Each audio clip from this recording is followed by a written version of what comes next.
বিশ্বজুড়ে সামরিক শক্তির দৌড়ে মার্কিন যুক্তরাষ্ট্র সবসময় এগিয়ে। তবে এই সামরিক আধিপত্য শুধু তাদের প্রতিরক্ষা ব্যবস্থার জন্য নয়, বরং এটি বিশ্বজুড়ে যুদ্ধবাণিজ্যের অন্যতম প্রধান চালিকা শক্তিও। সাম্প্রতিক সময়ে সৌদি আরবের সঙ্গে যুক্তরাষ্ট্রের $2.8 বিলিয়ন অস্ত্র বিক্রির চুক্তি বিশ্ব রাজনীতিতে নতুন করে বিতর্ক উস্কে দিয়েছে। বিশেষজ্ঞদের মতে এই চুক্তি শুধু মধ্যপ্রাচ্যে অস্ত্রের ভারসাম্য নষ্ট করবে না, বরং নিরীহ মানুষের প্রাণহানি ও মানবাধিকার লঙ্ঘনের ঝুঁকি আরও বাড়িয়ে তুলবে।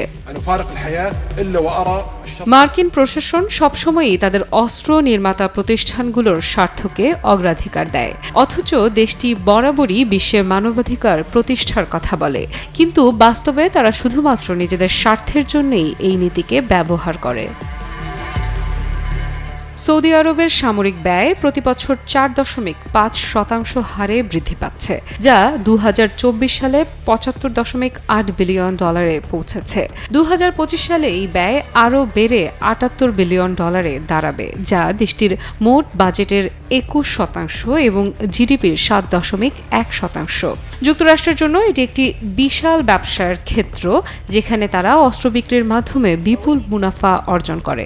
অথচ সৌদি জনগণের জন্য স্বাস্থ্যসেবা, শিক্ষা ও জীবনমান উন্নয়নের ক্ষেত্রে এই বাজেট ব্যবহৃত হতে পারত।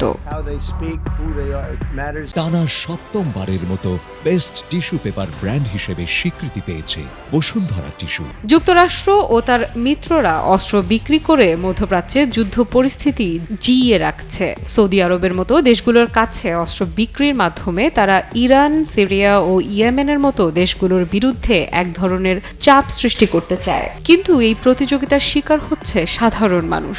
অস্ত্র চুক্তির মাধ্যমে যুক্তরাষ্ট্র শুধু নিজের সামরিক প্রভাব বিস্তার করছে, অথচ এই অঞ্চলে শান্তি প্রতিষ্ঠার কোনো কার্যকর উদ্যোগ তারা নেয় না।